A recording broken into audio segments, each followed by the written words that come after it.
ಈಗಾಗಲೇ ಕಳೆದೆರಡು ದಿವಸಗಳಿಂದ ನಡೆದಂತಹ ಒಂದು ಘಟನೆ ಇಡೀ ರಾಜ್ಯ ರಾಷ್ಟ್ರ ತಲೆ ತಗ್ಗಿಸುವಂತ ಕೆಲಸ. ಯಾವುದೇ ಅಪರಾಧವನ್ನು ಮಾಡದೆ ಕೆಲವು ಷಡ್ಯಂತ್ರ, ಕೆಲವು ಪಿತೂರಿಗಳಿಂದ ನಮ್ಮನ್ನು 2 ದಿವಸ ಜೈಲಿನಲ್ಲಿ ಇಡಲಾಯಿತು. ವಸುದೇವ ಯಸುದನ ಮಗನೇ ಹುಟ್ಟಿದ್ದು ಜೈಲಲ್ಲಿ, ಶ್ರೀಕೃಷ್ಣ ಪರಮಾತ್ಮ.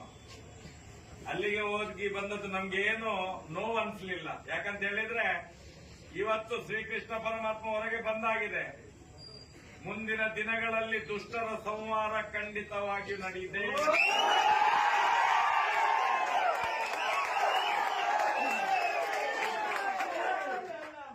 ನಾವು ಇಷ್ಟ ತನಕ ಯಾವುದೇ ಸಮಾಜದ ವಿರೋಧಿ, ಯಾವುದೇ ವ್ಯಕ್ತಿಗಳ ವಿರೋಧ, ಯಾವುದೇ ಧರ್ಮದ ವಿರೋಧ ನಾವು ಮಾತಾಡಿದವರಲ್ಲ.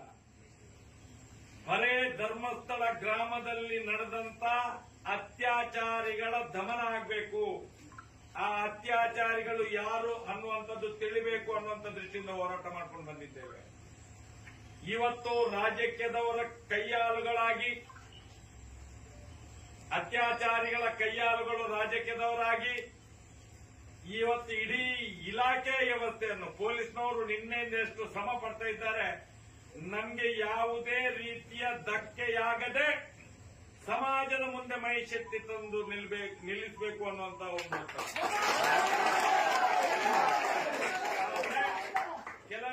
ಕೆಲವು ರಾಜಕೀಯ ವ್ಯಕ್ತಿಗಳ ಪಿತೂರಿಯಿಂದ ಆದಂತ ಒಂದು ದಿನದ ನೌಟಂಕಿ ಬಂಧನದ ಯಾತ್ರೆ ಇಲ್ಲಿಗೆ ಮುಕ್ತಾಯವಾಗಿದೆ.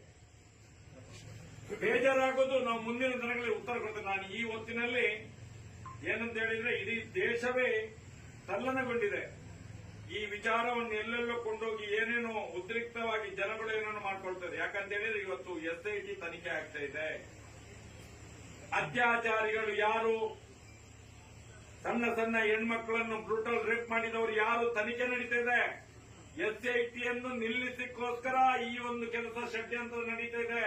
ಅದಕ್ಕೋಸ್ಕರ ನಮ್ಮ ಯಾವುದೇ ಕಾರ್ಯಕರ್ತರು ಕಿಂಚಿತ್ತು ಎದೆಗುಂದದೆ ಮುಂದಿನ ದಿನಗಳಲ್ಲಿ ಧೈರ್ಯವನ್ನು ಧರ್ಮಸ್ಥಳದಲ್ಲಿ ಅಣ್ಣಪ್ಪನ ಮಂಜುನಾಥನ ಸತ್ಯ ಇದೆ. ನಾವು ನಂಬುವಂತ ಎಲ್ಲರ ಮನೆಗಳೆಲ್ಲ ಸತ್ಯ ದೇವತೆಗಳಿದ್ದಾರೆ ಅನ್ನುವಂಥದ್ದನ್ನು ತಿಳ್ಕೊಂಡು ಯಾವುದೇ ರೀತಿಯಲ್ಲಿ ಯಾವನೇ ಇರಲಿ, ಅತ್ಯಾಚಾರಿಗಳ ಪರ ಇರುವಂತವರು ಯಾವುದೇ ರೀತಿಯಲ್ಲಿ ಉತ್ತರ ಕೊಡಲಿ, ನಾವು ಅದಕ್ಕೆ ತಿರುಗೇಟುಕೊಳ್ಳಿಕ್ಕಿಲ್ಲ. ನ್ಯಾಯ ಸಿಗುವ ತನಕ ನಾವು ಸುಮ್ಮನೆ ಇರಬೇಕು. ಜಾಸ್ತಿ ದಿನ ಇಲ್ಲ ಇನ್ನು.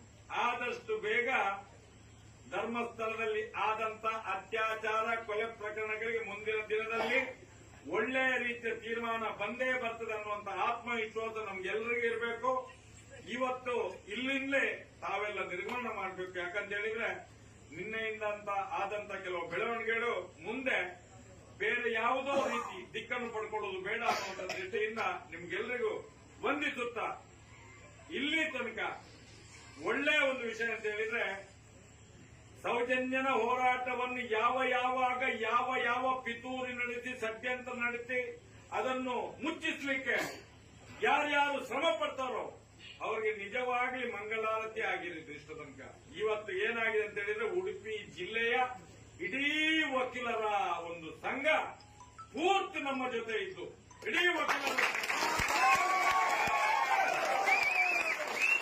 ನೂರಾರು ವಕೀಲರು ಒಗ್ಗಟ್ಟಾಗಿ ನಮ್ಮನ್ನು ರಕ್ಷಣೆ ಮಾಡಿ ನಮ್ಮ ಮನೆಗೆ ಬಿಟ್ಟು ಕಳಿಸಿದ್ದಾರೆ. ಆ ಎಲ್ಲ ವಕೀಲರ ತಂಡಕ್ಕೆ, ಆ ಸತ್ಯವಂತ, ನ್ಯಾಯವಂತ, ಧರ್ಮವಂತ ವಕೀಲರ ತಂಡಕ್ಕೆ ನಾನು ದೀರ್ಘದಂಡ ನಮಸ್ಕಾರ ಮಾಡಿ ನನ್ನ ಒಂದು ಅಭಿನಂದನೆಯನ್ನು ಭಾರತ್ ಮಾತಾ ಕಿ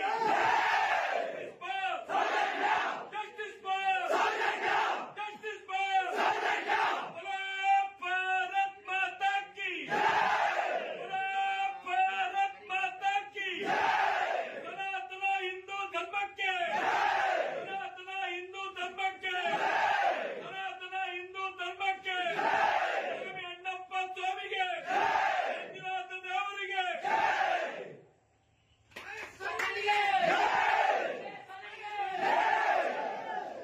ಇಂತಹ ನೈಜ ಇಂಟ್ರೆಸ್ಟಿಂಗ್ ಹಾಗೂ ಕ್ಯೂರಿಯಾಸಿಟಿ ಸುದ್ದಿಗಳು ನಿಮಗೆ ಸಿಗಬೇಕು ಅಂದರೆ ಇಂಡಿಯಾ ಫಸ್ಟ್ ಟಿವಿ ಸಬ್ಸ್ಕ್ರೈಬ್ ಮಾಡಿ. ಒಂದು ಲೈಕ್ ಕೊಟ್ಟು ವಿಡಿಯೋ ಶೇರ್ ಮಾಡುವ ಮೂಲಕ ನಮ್ಮನ್ನು ಮತ್ತಷ್ಟು ಪ್ರೋತ್ಸಾಹಿಸಿ. ಇಂಡಿಯಾ ಫಸ್ಟ್, ನಿರ್ಭೀತಿಯಿಂದ ನಿಮಗಾಗಿ.